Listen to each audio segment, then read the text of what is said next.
পড়েছেন রাজনীতির মাঠে আবারও এবং ভোট আসছে 26-এর টার্গেট, আর তাই অনুব্রত মণ্ডল মাঠে নেমে পড়েছেন। সেই অনুব্রত মণ্ডল 2 বছর তিহার জেলে কাটিয়েছেন। সেই অনুব্রত মণ্ডল, অকুতভয় অনুব্রত মণ্ডল, তিনি বললেন 2 বছর জেল খেটেছেন, তাকে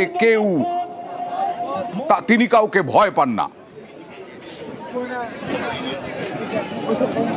তাই ভয় খায় না, এক বিন্দু ভয় খায় না। 2.5 বছর জেল খেটেছি, জেলের ভয় খায় না। মানুষের সঙ্গে আছি। এই এসআর পর ওরা এনআরসি করবে, সেই এনআরসি একমাত্র আটকাবে তার নাম মমতা ব্যানার্জি আর অভিষেক ব্যানার্জি।